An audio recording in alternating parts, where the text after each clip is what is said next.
ಪ್ರಮುಖ ಸುದ್ದಿ. ಮಂಡ್ಯ ಸಂಸದೆ ಸುಮಲತಾ ಇವತ್ತು ಬಿಜೆಪಿ ಸೇರ್ಪಡೆ. ಕೆಲವೇ ಕ್ಷಣಗಳಲ್ಲಿ ಬಿಜೆಪಿ ಸೇರ್ಪಡೆಯಾಗಲಿದ್ದಾರೆ ಸುಮಲತಾ. ಬಿಎಸ್ವೈ ವಿಜಯೇಂದ್ರ ಜೋಶಿ ಸಮ್ಮುಖದಲ್ಲಿ ಬಿಜೆಪಿ ಪಕ್ಷಕ್ಕೆ ಅಧಿಕೃತವಾಗಿ ಸೇರ್ಪಡೆಯಾಗಲಿದ್ದಾರೆ. ಜೆಡಿಎಸ್ಗೆ ಮಂಡ್ಯ ಕ್ಷೇತ್ರ ಬಿಟ್ಟುಕೊಟ್ಟಂತಹ ಬಿಜೆಪಿ ಹೈಕಮಾಂಡ್ ಈಗ ಮಂಡ್ಯ ಸಂಸದೆ ಸುಮಲತಾ ಬಿಜೆಪಿಗೆ ಸೇರೋ ಮೂಲಕ ರಣತಂತ್ರವನ್ನ ಹೆಣೆದಿದ್ದಾರೆ. ಹಾಗಾದ್ರೆ ಕುಮಾರಸ್ವಾಮಿ ಪರ ಕ್ಯಾಂಪೇನಿಗೆ ಹೋಗ್ತಾರಾ ಸುಮಲತಾ? ಮೈತ್ರಿ ಅಭ್ಯರ್ಥಿ ಪರ ಪ್ರಚಾರವನ್ನ ಮಾಡ್ತಾರಾ? ಈ ಪ್ರಶ್ನೆಗೆ ಇನ್ನಷ್ಟೇ ಉತ್ತರ ಸಿಗಬೇಕಾಗಿದೆ. ಈವರೆಗೂ ಎಚ್ಡಿಕೆ ಬೆಂಬಲದ ಬಗ್ಗೆ ಎಲ್ಲೂ ಕೂಡ ಸುಮಲತಾ ಮಾತಾಡಿಲ್ಲ. ಬಿಜೆಪಿ ಸೇರ್ಪಡೆಯ ಬಳಿಕ ಅಧಿಕೃತವಾಗಿ ಘೋಷಿಸ್ತಾರಾ ಸುಮಲತಾ? ಕಾದು ನೋಡಬೇಕು.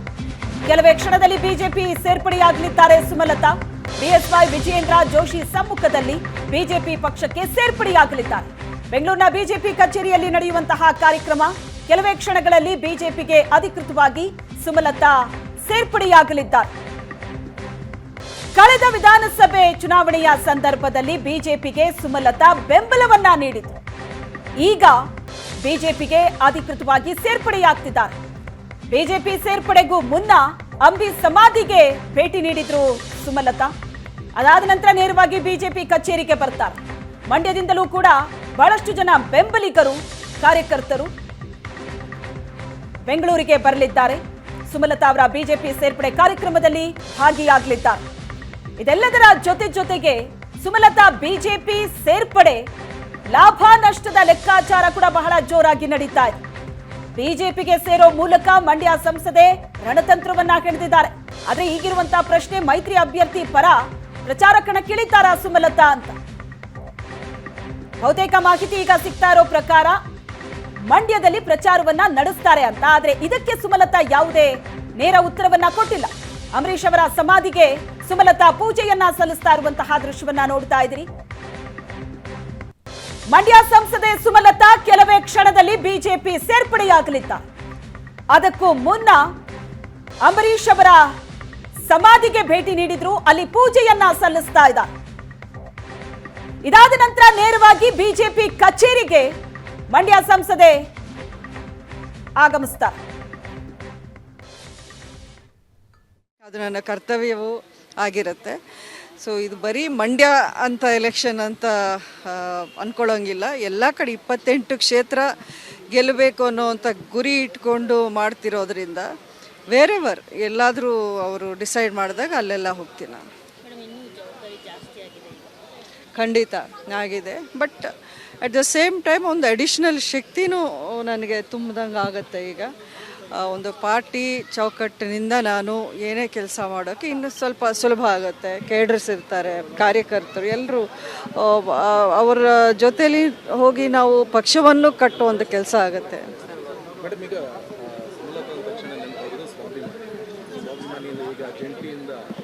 ಜಂಟಿ ಆಗ್ತಾ ಇದ್ರೆ ಈಗ ಕುಮಾರಸ್ವಾಮಿ ಅವರು ಸಪೋರ್ಟ್ ಮಾಡ್ತಾರೆ. ನಿಮ್ಮ ಒಂದು ಸಪೋರ್ಟಿಂದ ಎಷ್ಟು ಮಟ್ಟಿಗೆ ಬಲಬದ್ಧ ಆಗುತ್ತೆ ನೋಡಿ. ಒಂದು ವಿಷಯ ಹೇಳ್ತೀನಿ, ಇದು ಇಡೀ ದೇಶದಲ್ಲಿ ನಡೀತಾ ಇರುವಂಥ ಎಲೆಕ್ಷನ್ನು. ನಮ್ಮ ಕರ್ನಾಟಕ ರಾಜ್ಯದಲ್ಲಿ 28 ಕ್ಷೇತ್ರಗಳಲ್ಲಿ ನಡೀತಾ ಇರುವಂಥ ಎಲೆಕ್ಷನ್. ಇದು ಬರೀ ಮಂಡ್ಯ, ನಾನು, JDS, ಕುಮಾರಸ್ವಾಮಿ ಅವರು ಅದಂತ ಅಲ್ಲ. ಸೊ ಇದನ್ನು ಬಿಟ್ಟು ನಾವು, ನನ್ನ ಉದ್ದೇಶ ಏನು ಅಂತಂದರೆ PM ಮೋದಿ ಅವರು ಮತ್ತೊಮ್ಮೆ ಪ್ರಧಾನಿ ಆಗಬೇಕು. NDA ಅತ್ಯಂತ ಒಂದು ಹೆಚ್ಚಿನ ಸೀಟುಗಳ ಒಂದು ಯಶಸ್ವಿಯನ್ನು ಅವರು ಪಡೆದು ಮತ್ತೆ ಸರ್ಕಾರ ರಚನೆ ಮಾಡಬೇಕು. ಇದಷ್ಟೇ ನಮ್ಮ ಮೈಂಡಲ್ಲಿರೋದು. ಸೊ ಬರೀ ಒಂದೇ ಕ್ಷೇತ್ರದ ಬಗ್ಗೆ ಅಂತ ಅಲ್ಲ, ಎಲ್ಲೆಲ್ಲಿ ನನ್ನ ಅವಶ್ಯಕತೆ ಇದೆಯೋ ಖಂಡಿತ ಅಲ್ಲೆಲ್ಲ ನಾನು ಪ್ರಚಾರ ಮಾಡ್ತೀನಿ. ಪಕ್ಷಕ್ಕೆ ಕೆಲಸ ಮಾಡುವಂಥ ಒಂದು ವಿಚಾರವನ್ನು ನಾನು ಮುಂದೆ ಇಟ್ಕೊಂಡು ಹೋಗ್ತೀನಿ. ಇವಾಗ ಬಿಜೆಪಿ ಸೇರ್ತಾ ಇದೆ, ನಿಮ್ಮ ಅಭಿಮಾನಿಗಳು ಹಾಗೆ ನಿಮ್ಮ ಕಾರ್ಯಕರ್ತರು ದೊಡ್ಡ ಮಟ್ಟದಲ್ಲಿ ಫೈಟೇ ನಡೆದಿರುವಂಥದ್ದು ಮಂಡ್ಯದಲ್ಲಿ. ಅವ್ರು ನಿಮ್ಮ ಜೊತೆ ಬರ್ತಾರಾ? ಎಲ್ಲರೂ ಭರವಸೆ ಇದೆಯಾ ಅಥವಾ ಅವ್ರಿಗೆ ಏನು ಹೇಳ್ತಾರೆ? ಅಲ್ಲ, ಈಗ ಏಕಾಏಕಿ ಒಂದೇ ದಿನ ಎಲ್ಲರೂ ಕನ್ವಿನ್ಸ್ ಆಗ್ತಾರೆ ಅಂತ ನಾನು ಹೇಳಿದ್ರೆ ಅದು ಸುಳ್ಳಾಗತ್ತೆ. ಕೆಲವರಿಗೆ ಇಷ್ಟ ಇದೆ, ಕೆಲವ್ರಿಗೆ ಇಷ್ಟ ಇಲ್ಲ, ಕೆಲವರು ನ್ಯೂಟ್ರಲ್ ಆಗಿ ಅಂತಾರೆ. ಸೊ ಅದು ಬಿಗಿನಿಂಗಲ್ಲಿ ಹಾಗಿದ್ರೂ ಹಂತ ಹಂತವಾಗಿ ನಾನು ಅವ್ರನ್ನೆಲ್ಲರನ್ನೂ ಕನ್ವಿನ್ಸ್ ಮಾಡಿ ನನ್ನ ಜೊತೆಗೆ ಕರ್ಕೊಂಡು ಹೋಗುವಂಥ ಪ್ರಯತ್ನ ಅಂತೂ ನಾನು ಮಾಡೇ ಮಾಡ್ತೀನಿ. ಇಲ್ಲ ಅಭಿಷೇಕ್ ಏನು ಜಾಯ್ನ್ ಆಗ್ತಿಲ್ಲ, ನಾನು ಮಾತ್ರ ಜಾಯ್ನ್ ಆಗ್ತಾ ಇದ್ದೀನಿ. ನಿಮ್ಗೆ ಸಪೋರ್ಟ್ ಮಾಡಿದಾರೆ ಮಂಡ್ಯದಲ್ಲಿ 2019 ಮಂಡ್ಯ ಸಪೋರ್ಟರ್ಸ್ ಇದ್ದಾರೆ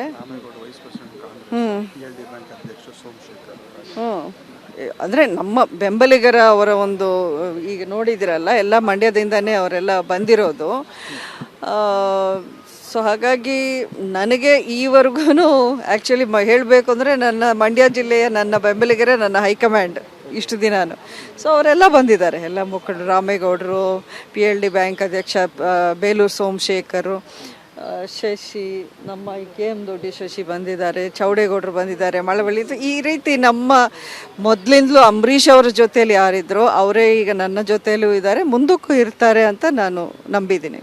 ಬಿಜೆಪಿ ಲೀಡರ್ಸ್ ಯಾರಿದ್ದಾರೆ ನನಗೆ ನಿಜವಾಗ್ಲೂ ಗೊತ್ತಿಲ್ಲ, ಎಲ್ಲ ಲೀಡರ್ಸ್ ಇರ್ತಾರೆ ಅಂತ ಹೇಳಿದ್ದಾರೆ, ಅಲ್ಲಿ ಹೋದ್ಮೇಲೆ ಗೊತ್ತಾಗತ್ತೆ.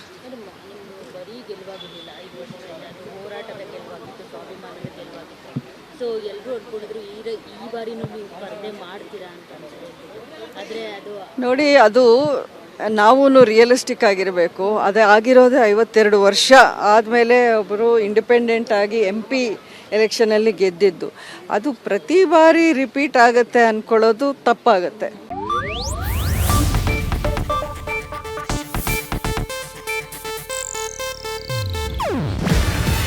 ಇದು ಏಷ್ಯಾನೆಟ್ ನ್ಯೂಸ್ ನೆಟ್ವರ್ಕ್ ಪ್ರಸ್ತುತಿ. ನೀವು ನೋಡ್ತಿದ್ದೀರಾ ಏಷ್ಯಾನೆಟ್ ಸುವರ್ಣ ನ್ಯೂಸ್.